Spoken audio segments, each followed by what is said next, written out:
masan tun la phat lopi musapathin lopi thangban men lang tun la phana sermon chom chakat pathin tu angkil holim nati ving Samuel thor khat bung som ni chang thuma pachang disan ga simti we ai wangen David chun adon puin nang pan e ni kilung set nang ma mit wa nei de le zeng he het chen set zeng a hin hi zia chu aman David thading Jonathan lung na be se gen in ti het dal phai ti a agel zo a he bowe di ta sei din pakai hingjing mina nangma maya ka se hi se kathin ding he kal khat se bu tai ati Bible theng sa pathin in chan cha din phat thei bu pi on lang lai thu pi deu chei te kathin ding kal khat se bu hi tai tai ti hi David the se he ka mang chai ti vin pathin to chom chat kitil khona di hin ulenau supi ulenau te ho il tain ngai tu the ti ve ki go jo sai mu nam nunga mi khat hin thiam pu khut lambe thiam khat he a khut o ki vit sa ji tan manang sun ta san ta nei jin anunga lai chen hi tisun le kha pol som la ni alo bms anong simning chikum chul alo le ta chikum thum chal naw nong hining chapa na nei ding hi tyo aki pa ma jeng ni su pin ai la dam ding dan ho ha vit sakin hi le adam sot ding no sei pe ma jong sum pin hong ki le adam sot di dan nong chu kum upata kum som sagi ho dam ding in sei pin hi lambe pu chun Sipada chun ama hung kile phat chun te se pu gari tol khan hen tat khan accident in se nunga nu cha thitan he ye jan David in kathina ding kal khat se bu tai ti banga so i ho lim lai o jan la ang ka ho lim chu o ti jing lai ho ang he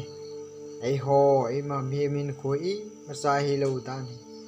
heaven he ulanau te ho lan lang cho ka ho lim limu iti lai azing le ke muji talo mu lim mitam ta o ngai changai pul do in sung kan in sung dang lam ta am nu ngai him hin khu hi ma hello dan hai na hu ini sung wa heta chu athieng cha ine o nam ai lo wa hele elung gelo hi thieng a hi nam ti hoi teng le mi phat na cha e na sei le nam ti hoi le na Christian hin na chu email wa chu kilang ching a hi nam mitam ta chu aphat amun a hlun teng Christian mail rong kilang ji tro ki na mi epakai Jesu Krista chu kulpi wa le ita chu i phowa cheteng le e ching ding wa ikisel nawa ini nam i tabang nan na hi seleng hen lang so pi ula naw dip dam na alo le lungjin na umjong le ama adam na ichan theina diwa chun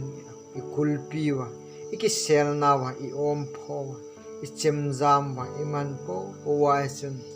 ama adam na kim ome ti tun ha pa nen isu mi lo divin athen min ve vel ul naw tho ki tim nom ki ne jesun diabol i do zo naw kal man cha ho ai lo le ti chun nat nei se leng tam ta jong ama lo pi na is ama ban tha na is ama ikiven na ilum le pho ama ki sel zo jing wa ai chun ama je kulpiu ma je om pho ma sim za mai pan ama ki sel zo ting ki dam diu hi na sila i hoi do diu yesu ulanau te ho nim hin khoi ma sa hi lo dan ho gel doi tin ama lung dei lama na ito loi wa i mo pu na ho Christine mo pu na chui phiam i pa na thu pa hil lang ama hin na thu pa lang sap loi tagaw mang ding ngai nat na su nung zui ni ai san na nei ngai ti hi la pa na mol chom tai ke ho na yo thui hing ho thiên thu gi til phun ho he atu nei pan pathen ngai loi simal som ai pi atu nei pan chan ja phathei bu pe taw hen ba e